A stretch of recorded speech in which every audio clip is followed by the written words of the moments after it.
Bom, pessoal, então, Rodrigo, para um pouquinho rapidinho. Bom, gente, então vamos lá. A gente está indo então para o 10º capítulo e também a gente vai comentar por tabela o 11º, né? Eu sei que nem todo mundo está podendo participar aqui, então também deixo o meu pedido de desculpas, né? A gente deu uma acelerada nesse ciclo final, que eu assumi a coordenação da pós-graduação, né, do programa de mestrado e doutorado lá da UFRJ, e aí a coisa, né, ficou realmente muito acelerada, muito apertada. Então, depois que vocês precisarem aí dar uma revisada nos vídeos, fiquem à vontade, né? Vocês podem sempre tirar dúvida comigo, ou então com a Juliana, ou então com o Rodrigo e a Gabi também, né, do CAESM. Então, assim, a gente está sempre de portas abertas e também fiquem de olho aí que a gente vai ter certificação de nível 1, né? Que já tem aí as datas direitinho para você ali na página da RLDBT Brasil. Bom, então vamos lá. Então, quando a gente olha para o capítulo 10, a gente traz principalmente a ideia das estratégias, né, comportamentais, né, e principalmente sobre, ele fala um bocado sobre a postura terapêutica de uma certa forma, né?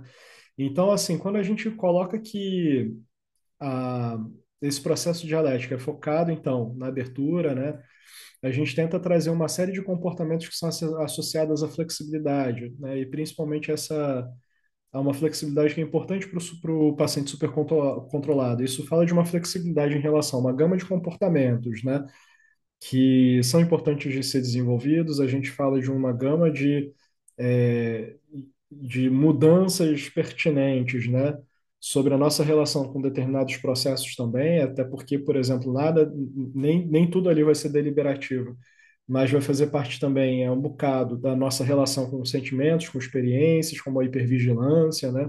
E outras coisas. Vai falar um bocado de comportamentos também sobre flexibilidade, em como que a gente também comunica as nossas necessidades de forma flexível, né?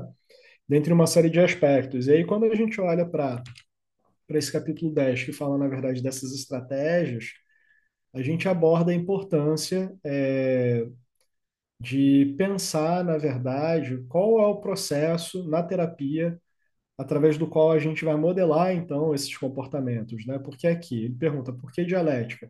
E é uma coisa que até falei lá na ESAC, né, que a gente riu um bocado, é que, assim, a dialética como uma filosofia, né, ela não é uma coisa tão aprofundada, assim, nas DBTs, né? Porque, assim, quando a gente fala de dialética, né, a gente fala também de bases filosóficas formais, né, que às vezes a gente encontra ali em Marx, a gente encontra também na questão da dialógica, né, em alguns aspectos ali Aristóteles também trazia um bocado disso.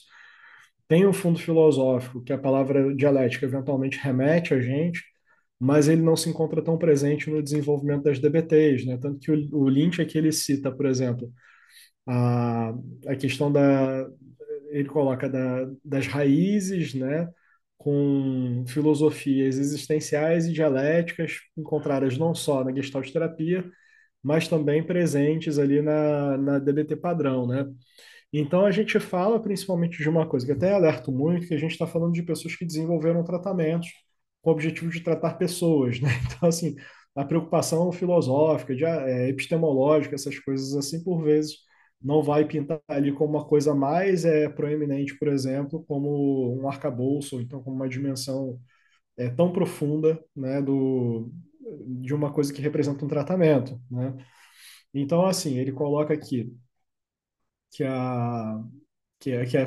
que o raciocínio dialético, né, envolve o desenvolvimento de três estágios ali, né, que é uma tese, né, por exemplo, a inibição é útil, que traz uma reação, né, ou seja, a sua antítese, né, que a desinibição ela é útil, né, e que, por sua vez, né, são contraditórias, que, aliás, que por sua vez é contraditória e parece negar a tese inicial.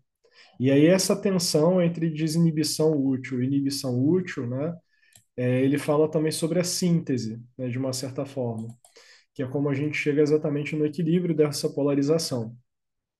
Então, e aí ele traz até a filosofia hegeliana aqui, né, que traz também cinco aspectos principais, que todas as coisas são transitórias e finitas, né, que todas as coisas importantes da vida são compostas de contradições, ou seja, de forças opostas, de polos opostos, né? com sua tese e antítese, né? Então, assim, isso é importante.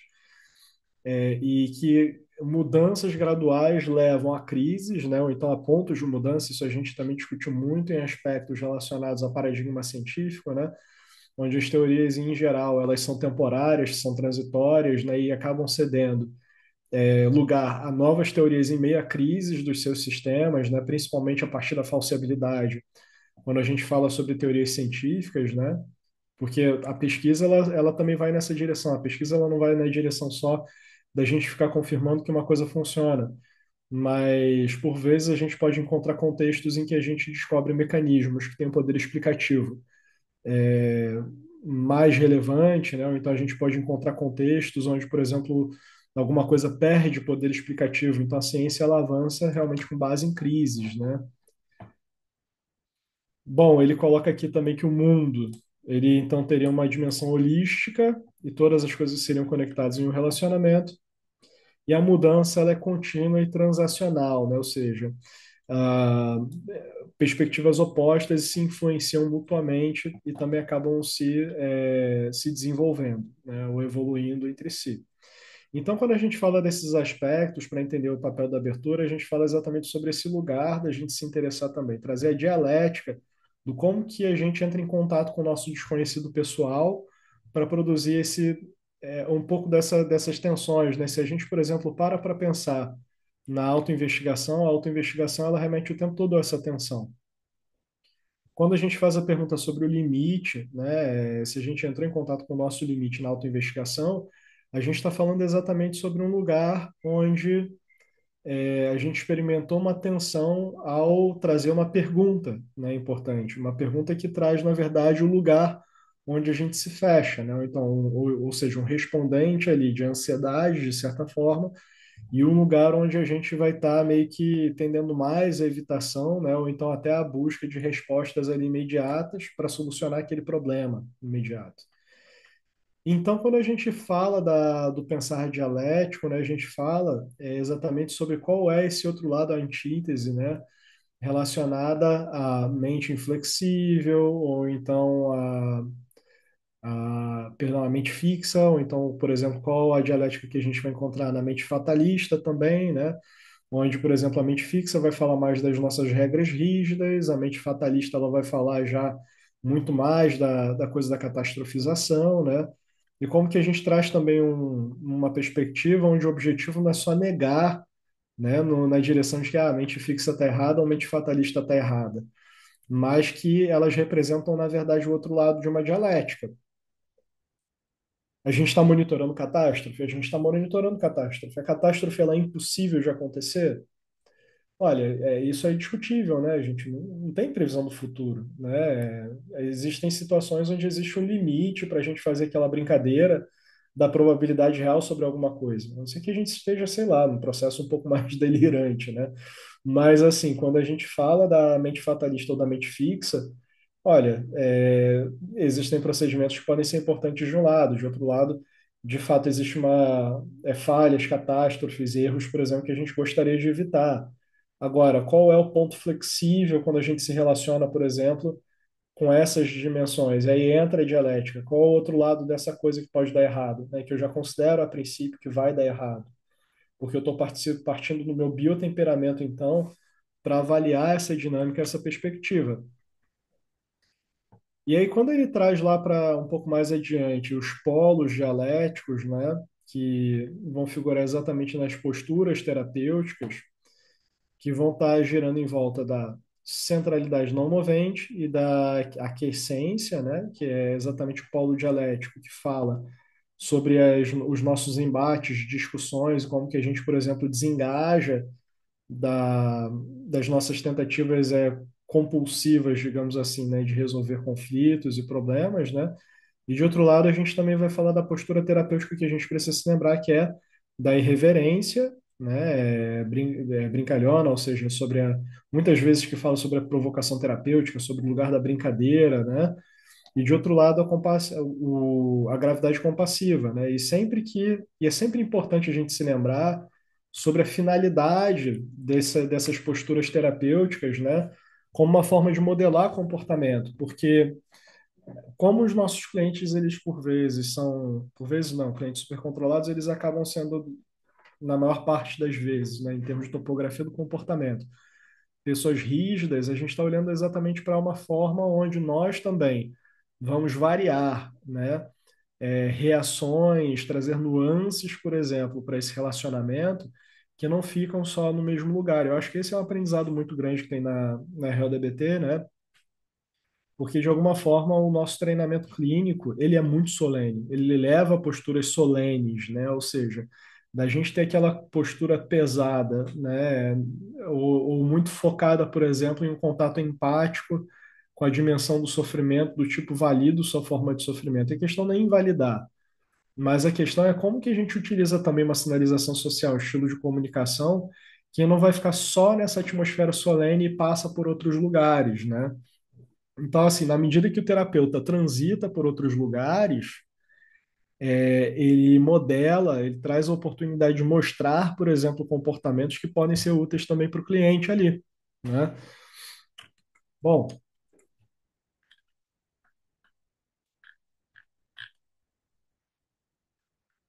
e aí ele coloca aqui uma coisa bem legal, né? Que quando a gente... Aqui. Therefore, being able to recognize and know when to let go of a bias represents an essential dilemma.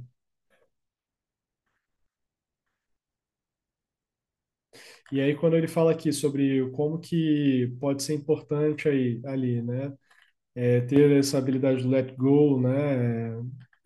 Ele coloca que a gente pode tem potencial de maximizar, então, a chance, né, de formar laços terapêuticos, alianças terapêuticas fortes, né? A gente efetivamente modela a abertura radical para o cliente, é por isso que a gente sempre fala, né? Porque, olha só que interessante, às vezes na gravidade compassiva, a gente também é o lugar onde nós, por vezes, admitimos um pouquinho a possibilidade da gente estar errado, né, quando a gente está em uma interação com o cliente. Então, essa postura, esse comportamento, ele ensina muito mais do que essencialmente você ficar manejando o conteúdo se você está errado ou não, né? Ou você ficar na queda de braço, por exemplo, com o cliente sobre quem está certo ou quem está errado. E aí, quando a gente assume a possibilidade, por exemplo, de estar errado de forma aberta e franca, né? Isso cria uma oportunidade para o cliente de, olha, na medida que a gente reconhece essa possibilidade, a, a, a gente aqui assume uma postura de não estar tentando controlar o tempo todo, por exemplo, o resultado dessa discussão, e a gente está aberto também a essa possibilidade meio que dolorosa de estar errado, né? De uma certa forma.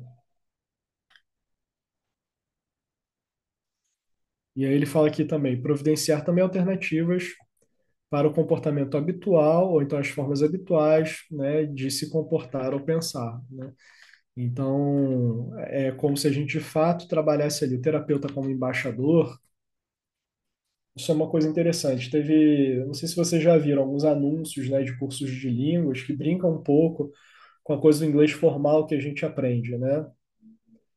Uma conversa em inglês você não vai começar com a pessoa vai se apresentar, né? E você vai falar nice to meet you. Aí a outra pessoa fala nice to meet you too. Não é bem assim. Às vezes é hi, Pedro. Hi, não sei. E depois o papo começa, né? Então, assim, esse lugar de ser embaixador, né, de tribo dentro da Real DBT, fala muito sobre como não só a gente reconecta a pessoa e coloca em contato, né? Com um lugar de onde ela tem dificuldade de se comunicar. Mas a gente também fornece o exemplo, né, de como se comportar nesse ambiente. Então, é essencial para o terapeuta, nesse sentido, né, trazer isso na dinâmica terapêutica. E é por isso que existem coisas ali da relação terapêutica que são muito importantes. Quando a gente fala que a ruptura de aliança, até a sessão 14, é um evento muito importante, a gente não está falando que você tem que tentar dar uma zoada no cliente para você conseguir uma ruptura de aliança. Isso fala que é natural que com o cliente super controlado, na medida que você transite entre os polos dialéticos, eventualmente o cliente vai se sentir dessa forma e isso vai conduzir para a ruptura de aliança, né? Então, assim, essas oportunidades elas vão também acontecendo na medida que a gente traz de forma corajosa essas oportunidades, esses dilemas também para a nossa relação terapêutica. Bom, Acho que a gente já falou bastante também a, sobre a irreverência, né, ao longo do nosso grupo de leitura. Acho que não é lembrar que assim o objetivo da irreverência, né, e da provocação e da brincadeira muitas vezes é oferecer esse ambiente flexível sem desrespeitar o cliente. É muito importante a gente entender a bondade, né, como um valor que norteia essa dinâmica sobre a brincadeira, né, para isso não virar uma forma de bullying também em cima do cliente ali, pelo amor de Deus, né, e nem fazer um stand-up comedy, né, porque a terapia não é para isso, né, então assim, a brincadeira e a irreverência, elas têm ali uma finalidade, não é só dar dar um jab moral na cara do cliente, né, para isso provocar flexibilidade, né? É bater para ver que para o cliente se acostumar. A finalidade não é essa, né? Então, quando a gente fala de irreverência, a gente está falando, na verdade, de um outro ponto que a gente vai normalmente trazer uma mensagem relacionada a... Guilherme, teu microfone está ligado.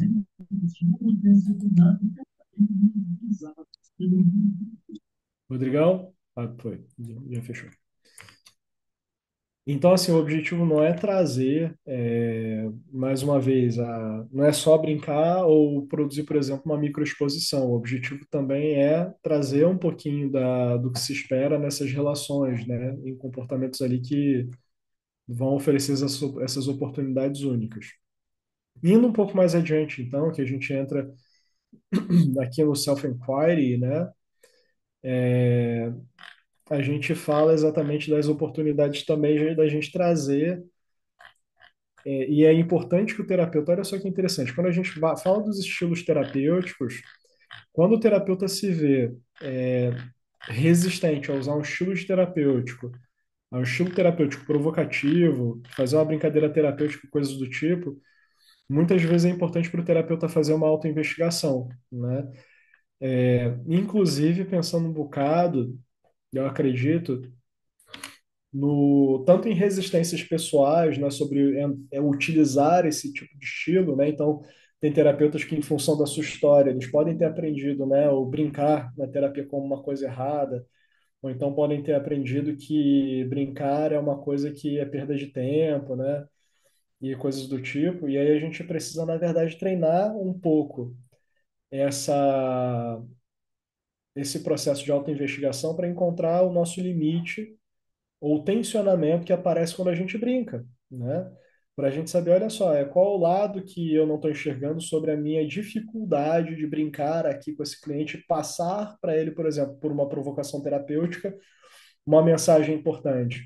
Muitas vezes, né, principalmente com clientes discordantes, é normal que terapeutas se sintam intimidados e absolutamente desencorajados a serem reverentes. E é exatamente, às vezes, o cenário onde o cliente mais precisa, né, da presença do terapeuta, que na irreverência pode trazer um pouquinho de desafio sobre essa postura intimidadora, né, que é tão persistente nas interações desse cliente. Então, assim, e eventualmente é muito importante porque é difícil, não é simples como, vou chegar lá e vou arrasar. Não é isso. A gente, de fato, está entrando em contato com uma sinalização com uma sinalização social indireta, intimidadora, né?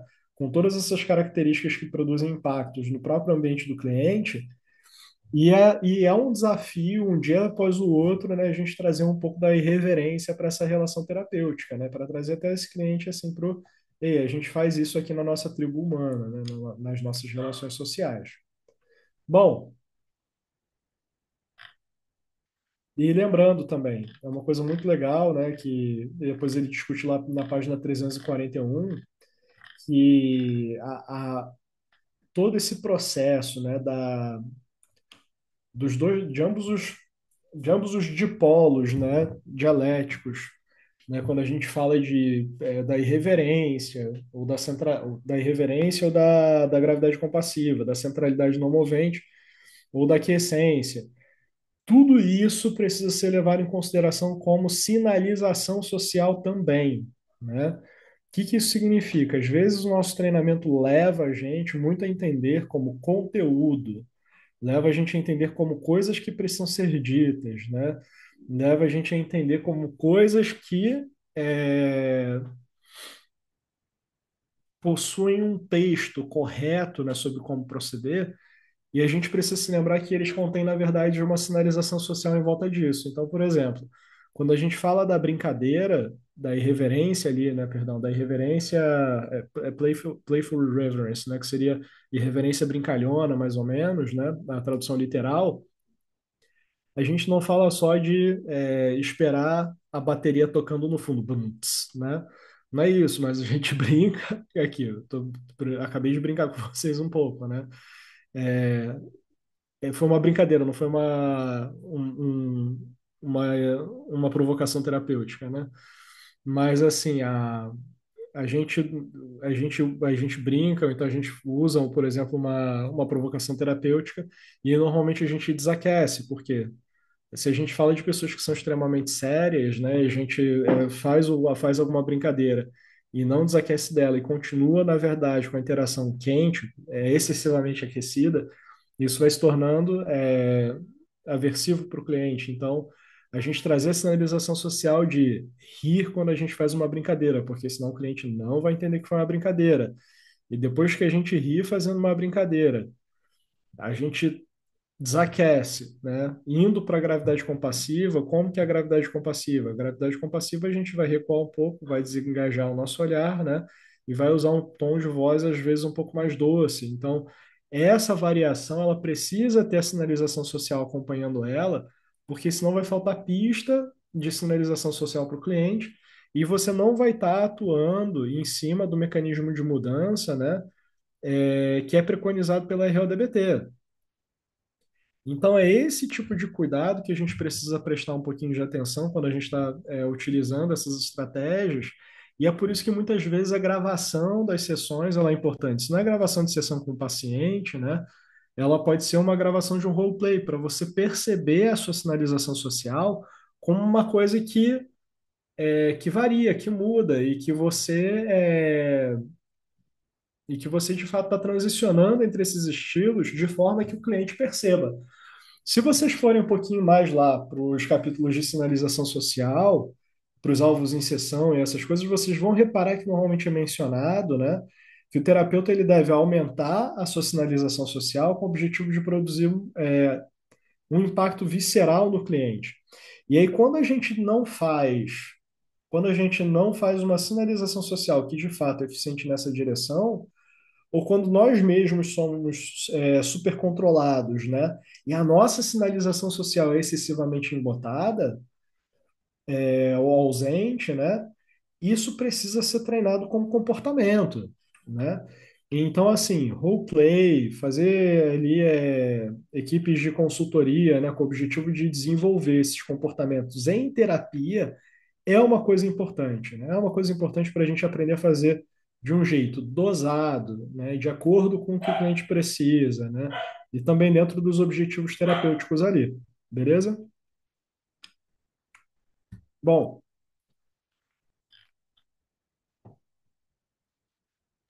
e aí, né? E lá para 343 vocês vão encontrar um tópico que é muito legal. E se a brincadeira terapêutica, ou a provocação terapêutica, né, não funciona, né? False flat. Tipo, false flat é uma ideia de percebida como sem graça. Aí ele explica lá direitinho o que é para fazer, mas normalmente a gente vai para a gravidade compassiva, né? É, e nesse processo, por vezes, a gente pode avaliar até o início de um, de um processo ali de reparo da aliança terapêutica, caso isso seja necessário, caso o impacto tenha sido esse, né? Entendendo que a gente vai ter algumas oportunidades, né? Onde a gente vai precisar trazer essa cola da tribo mais uma vez, que o objetivo não é só provocar e ofender o cliente ali, né? Vamos lá. E às vezes sim, a gente compra o risco onde um cliente que pode ser muito rígido pode perceber, por exemplo, uma provocação como relativamente desrespeitosa, né? E quando a gente vai para a gravidade compassiva, a gente mostra, na verdade, para esse cliente que a gente também se importa, que a gente brinca, né? Mas que o objetivo, na verdade, é a gente levar uma mensagem que talvez seria importante para ele e que sim, a gente admite a possibilidade da gente estar errado, né? Que, olha, é possível que eu tenha dito isso de alguma forma que Para você não sou muito legal, né? Mas assim, eu só posso aprender sobre isso na medida que você também me fala um pouco, né? Então, assim, é como se a gente, nesse momento, encorajasse o cliente a falar um pouco também sobre como que ele se sente de uma forma direta, e não indireta na forma de ficar calado e começa a ficar monossilábico, né? Então, venha contribuir na, na construção, né, desse processo de resolução de uma certa forma, né? Desse processo aqui relacional que ele também não vai acabar assim de uma forma despropositada, né? Que essa tribo ela ela é tolerante aos desentendimentos, aos desencontros, né? Que a gente pode se reencontrar de uma certa forma.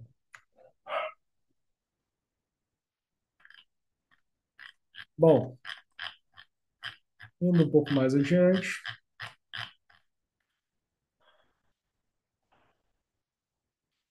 então sim, né? Quando a gente fala lá para a página 348, quando a gente fala da postura dialética, principalmente na forma da autoinvestigação, é uma forma da gente dar uma relaxada em volta, né, dessa pegada do pensamento rígido, né, das verdades pessoais. Então, assim, da gente encontrar quais são os nossos pontos de rigidez. Eu tive muitos pontos de autoinvestigação para trabalhar, por exemplo, quando eu estava falando da irreverência terapêutica, né, aliás, da irreverência brincalhona, perdão, né, principalmente sobre provocação terapêutica.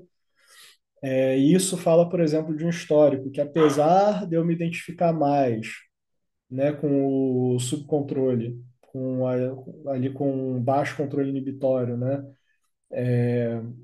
ainda assim, para mim, a brincadeira sempre foi uma coisa que eu tive uma certa dificuldade, né? Assim, até pelo meu histórico, né? A gente às vezes passa por coisas como bullying, ou então diferentes momentos da nossa vida onde a gente experimenta isolamento social, né? Solidão, dentre várias outras coisas.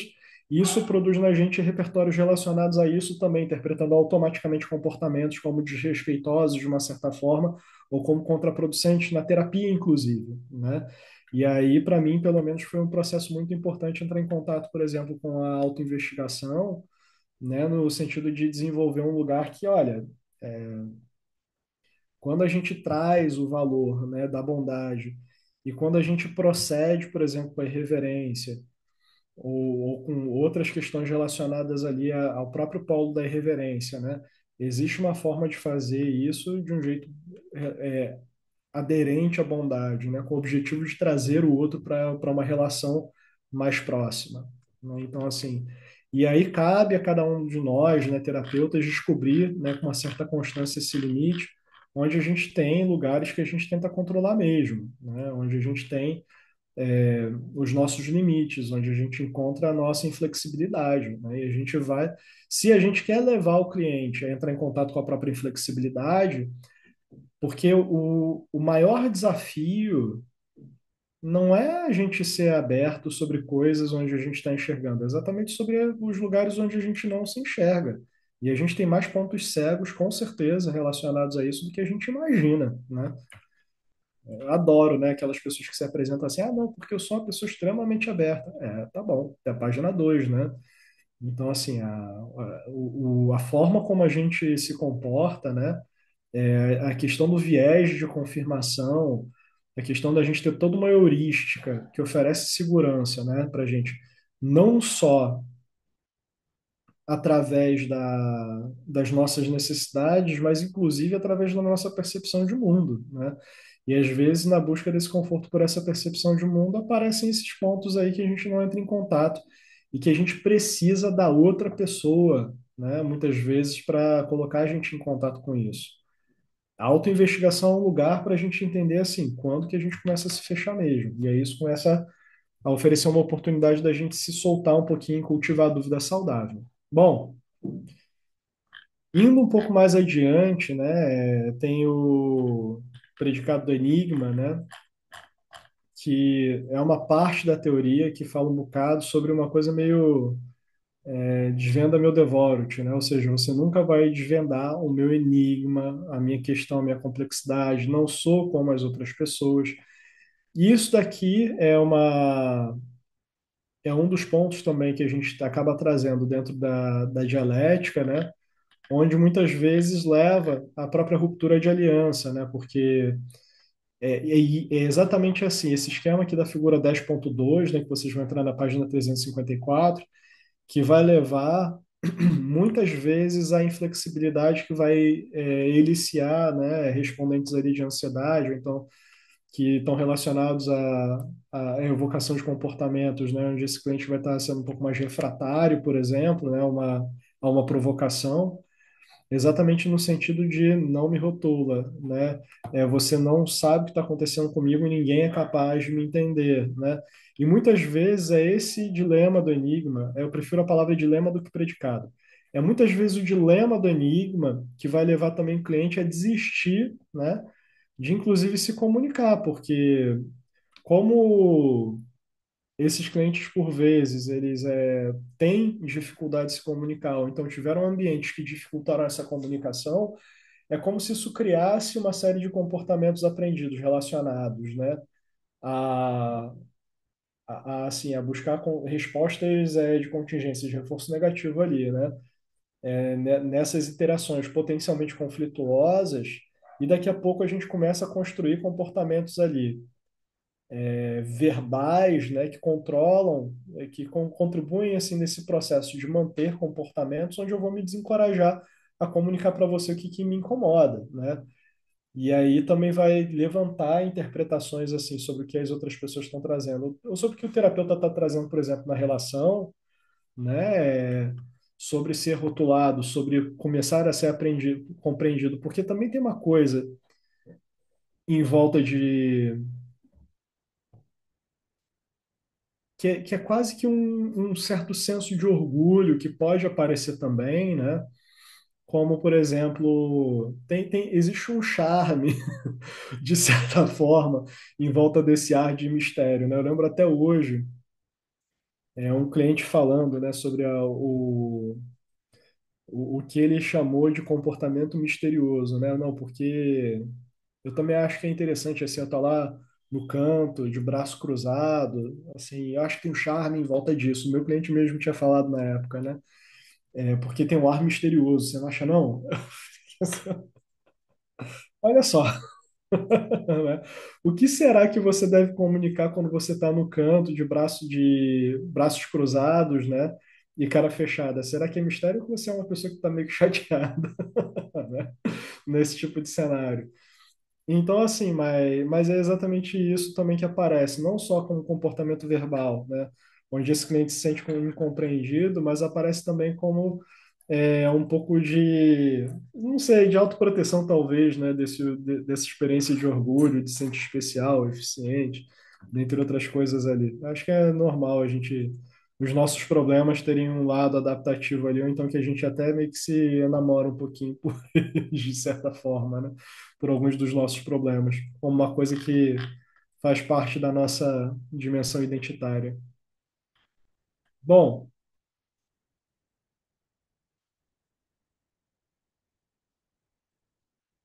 e isso também é uma forma de evitar feedback, né? Que ele coloca aqui na página 354, porque se você é especial e incompreendido, então a outra pessoa não vai estar entendendo bem o que você fez, ou então ela não vai enxergar onde você estava tentando acertar quando você errou, ou então não vai entender, por exemplo, a sua dificuldade de se relacionar ou de se expressar.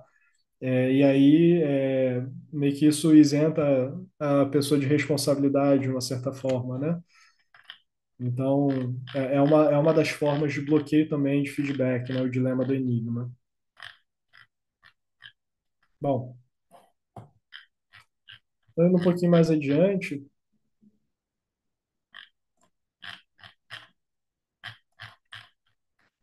mas todas essas partes aqui relacionadas ao dilema do enigma são bem comuns até na nossa cultura. Isso aqui foi bem interessante de trabalhar com a REODBT até agora, né? De entrar em contato com isso. Bom, para o pessoal que não tem muita experiência em análise do comportamento, a partir da página 365 eu recomendo dar uma boa leitura, né? Porque tem uma série de princípios, estratégias de análise do comportamento que ele revisita, né? É uma linguagem que é muito importante, porque às vezes a gente vai para algumas explicações que são mentalistas, né? O que acabam focando muito, por exemplo, em coisas que não são da dimensão funcional do comportamento, né? Então, vale a pena vocês darem uma olhada nessa sessão com mais calma. Só porque senão aqui a gente vai ter que explicar em 10 minutos a análise do comportamento, não é o nosso objetivo. Mas isso é importante até porque a gente vai estar lidando com comportamentos. Então, assim, vocês vão notar que tem coisas importantes para a gente pensar sobre na análise funcional, né, que a gente conduz na forma da análise em cadeia, de encontrar, por exemplo, num antecedente, né, num desencadeante ali, né, exatamente o estímulo discriminativo para o comportamento principal, até no meio da cadeia da análise em cadeia, como a gente vai estar observando vários comportamentos sendo narrados, né, ao longo de um processo, mesmo ali, nos elos da cadeia, é importante, por exemplo, a gente detectar qual o estímulo discriminativo, né? Ou seja, qual foi a situação, por exemplo, que está evocando um comportamento específico do cliente, ou então uma determinada forma de sinalização. Se vocês pararem para pensar, principalmente na comparação entre comportamento respondente e operante, né? É, e eu acho que eu escutei também o Thomas falar um bocado disso no curso, né? A gente normalmente vai estar lidando com comportamentos operantes, porque é exatamente com esses comportamentos que a gente tem maior, maior alcance dentro da relação terapêutica, né? Quando a gente está ali respondendo ao cliente. Na relação terapêutica, uma sinalização social indireta, a gente para então para demonstrar, né?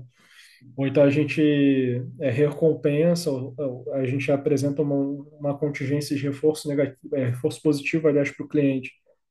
Na medida que ele sinaliza uma coisa de forma direta, são momentos onde a gente está, na verdade, moldando ali o comportamento do cliente na direção de uma abertura, ou então de uma sinalização um pouco mais direta nas relações. Então, na medida que vocês não têm a compreensão, né, de na medida que vocês não têm a compreensão sobre a análise do comportamento, sobre os mecanismos de aprendizagem, isso também torna difícil, né, a intervenção de vocês. Então, e eu diria que, assim, até comparado ao DBT padrão, talvez a RLDBT ela tenha princípios ainda mais norteados pelo comportamentalismo, tá?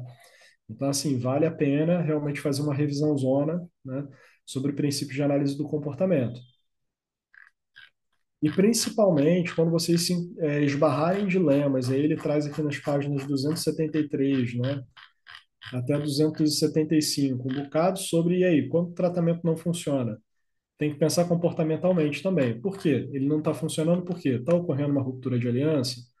O cliente está evitando tarefas de casa? Quando a gente está observando comportamentos evitativos é porque alguma coisa aversiva está acontecendo.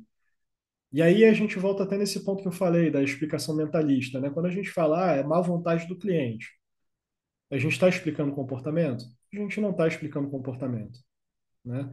Quando a gente fala, o cliente não está aderindo, tá, tudo bem.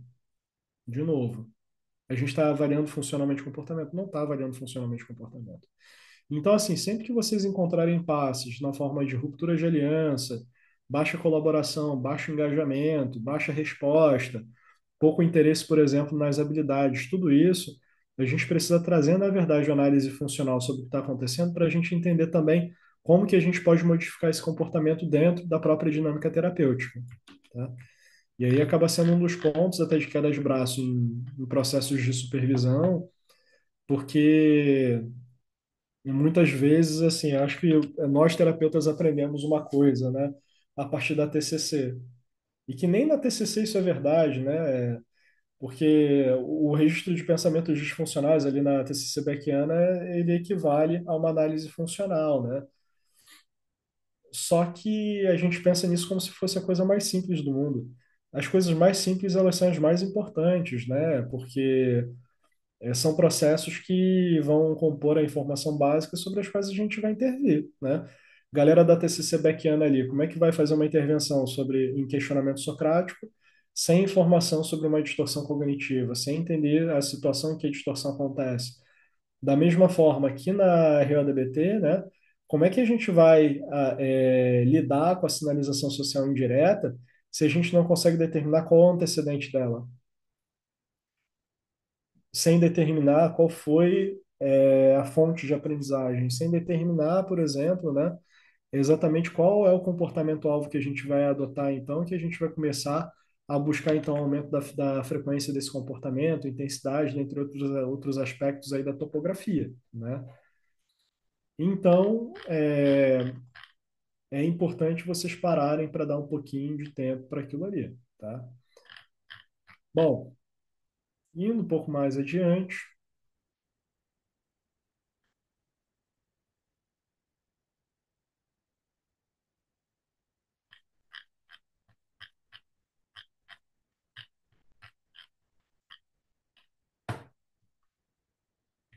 deixa eu ver aqui, então, e aí finalmente chegamos no capítulo 10, que tem pouquinhas páginas, né? Que na verdade ele. Ah, não, capítulo 11, peraí. É que ele voltou lá para o início. Ixi,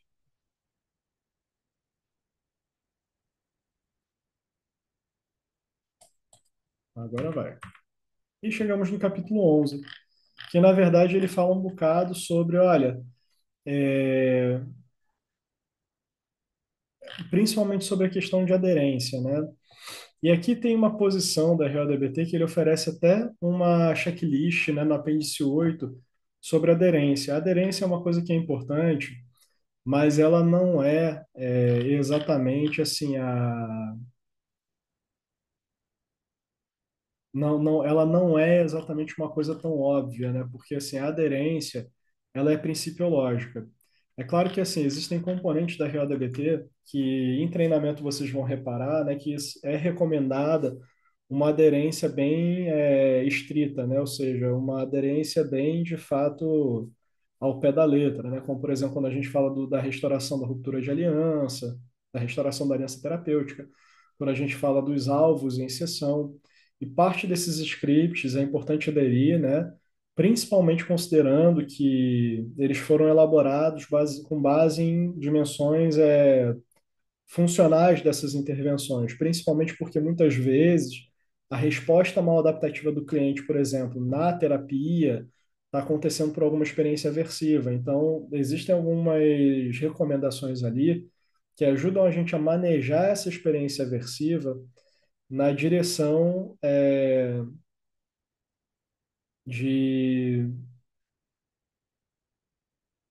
de fato ser norteados, né, por uma perspectiva comportamental. Porque imagina só, né, você está com um cliente que está apresentando ali desengajamento e você vai para o pau. Pô, como assim?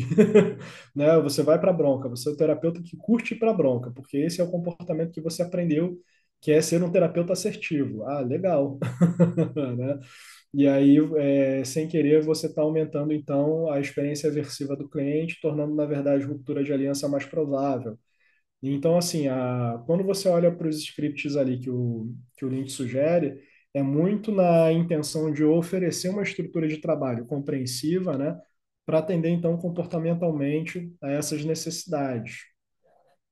Então, assim, nessa dimensão, é verdade que a aderência ela pode ser importante. Ao mesmo tempo, o Lynch também coloca aqui, na medida que você repara que um determinado comportamento ou intervenção pode ajudar um cliente, acho que todos os terapeutas comportamentalistas, eles incluem esse critério, né?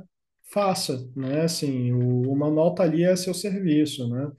Então, assim, na medida que você faz uma análise funcional daquilo que é importante, né, de se fazer em um determinado caso, é importante que você de fato faça, né? Se você definir dessa forma, e depois leva para a equipe de consultoria, avalia as consequências, avalia também o porquê que você fez daquela forma, né? De um jeito aberto, né? E também trazendo a abertura para feedback, caso você tenha optado por não ser tão aderente assim naquele momento. E a aderência, ela vai falar muito também sobre uma aderência principiológica, principalmente a abertura, né? E também esse lugar da gente estar promovendo conectividade dentro do próprio cenário terapêutico, não só no cenário terapêutico, né? Mas também na comunidade terapêutica, é uma coisa muito importante. Quando a gente pensa o desenvolvimento de uma abordagem, eu acho que isso acaba acontecendo em todas de uma forma indireta, a gente constrói também uma comunidade em volta dessas abordagens, né? Então, fazer essa construção permeia mais lugares do que unicamente o consultório de vocês na relação sua com o seu cliente, mas a sua relação com outros terapeutas em RODBT, a sua relação com o supervisor, né, com a própria comunidade RO e também com outras comunidades terapêuticas, com outras abordagens e também outros profissionais de saúde. Então, é essa ideia de aderência, principalmente a abertura, a humildade, né, e a princípios que a gente, na verdade, tenta promover ali no tratamento acaba sendo importante, né? E principalmente, talvez dois aspectos principais, né? Um é a ideia de bondade, que eu já falei que acaba sendo muito importante na RO, e como a gente tem como mecanismo de mudança a sinalização social, é um mecanismo muito importante que você torne, né, muitos dos seus comportamentos públicos e observáveis para o cliente, com o objetivo de fato produzir algum impacto e modificação do comportamento. Tá bom?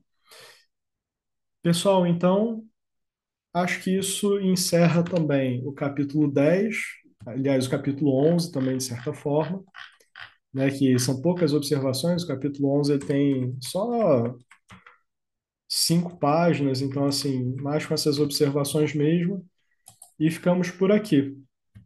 Então, esse foi o nosso último capítulo, tá? É, um, esse livro, ele cara, não sei quantas vezes que eu já li, mas assim, a gente sempre acaba encontrando coisas novas, né? Dimensões interessantes sobre o tratamento. Então, assim, o meu livro ele é todo marcado. Se eu pegasse, não está aqui no quarto, eu acho que eu deixei ele lá na sala, né? Mas ele é todo marcado. Às vezes é legal a gente marcar, na verdade, partes ali, né? Que tem questões teóricas principais, né? Então, manter o estudo sistemático é muito importante. Então, e pensar que assim é entender também os lugares de cada processo da formação, né? Então, aqui foi um grupo de leitura.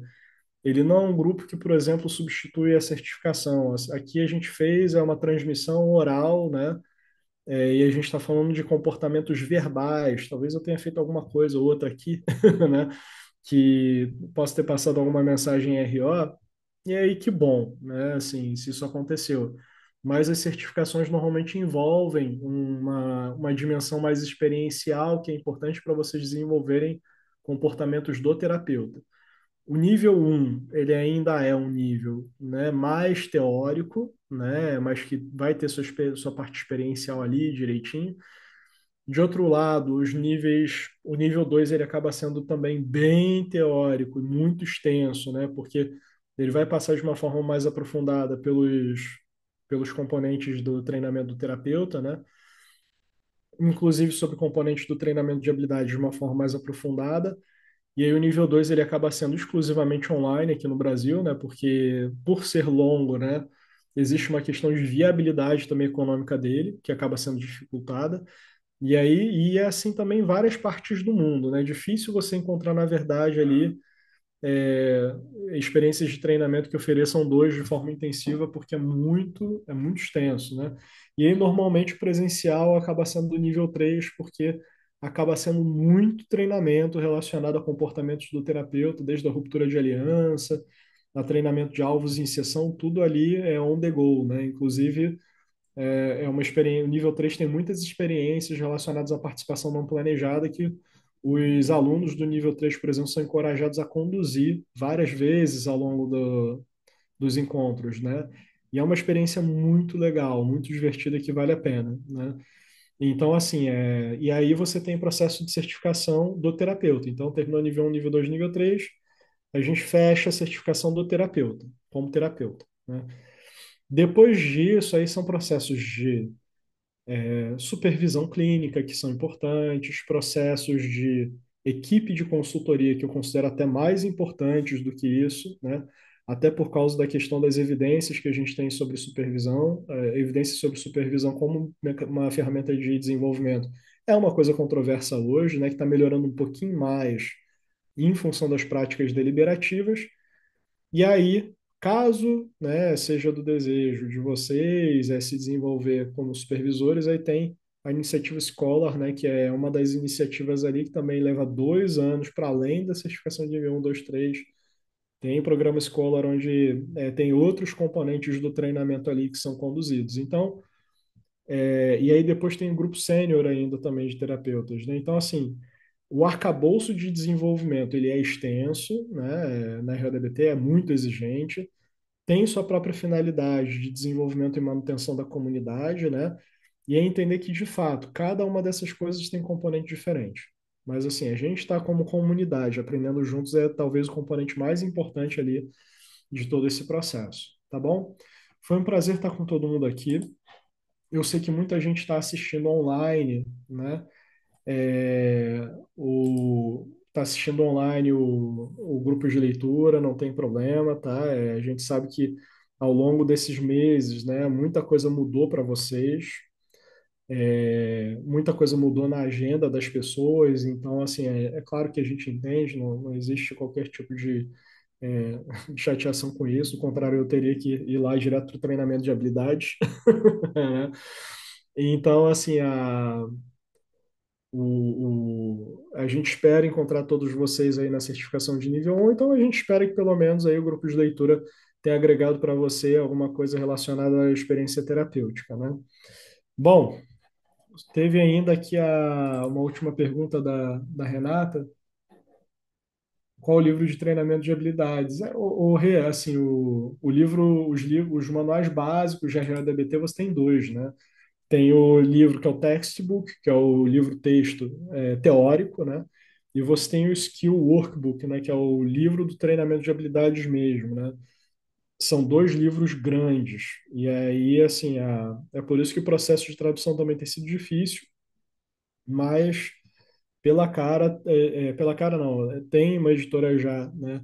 Responsável pelo processo de tradução e que a gente está esperando mais notícias deles, né, sobre o desenvolvimento. A Juliana ela deve assumir a frente desse processo de tradução, uma equipe direitinho, né?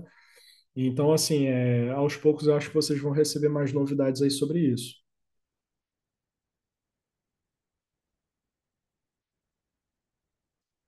Bom, gente, então foi um prazer estar aqui com vocês, tá? Nos encontramos então no nível 1, ou então nos congressos aí afora, né? Devo ver se eu submeto alguma coisa para a BPMC, ou então para a SBP, né? E espero também demais que o trabalho aqui tenha agregado aí para a perspectiva de vocês, ou então para as ferramentas aí terapêuticas de vocês, tá bom? Então, forte abraço, nos vemos aí na próxima iniciativa. Foi um prazerzão. Tchau, tchau.